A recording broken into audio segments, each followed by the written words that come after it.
People often ask me, why did you come to the University of Maryland? I always answer, fresh air. I grew up in a city in China where I had to wear a face mask every time I went outside. Otherwise, I might get sick.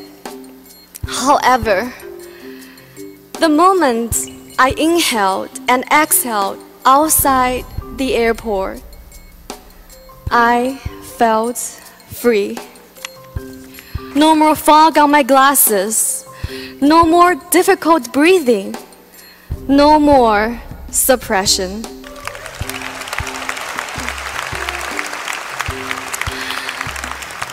I soon realized that here I have the opportunity to speak freely.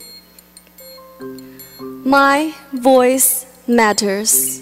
Democracy and freedom are the fresh air that is worth fighting for.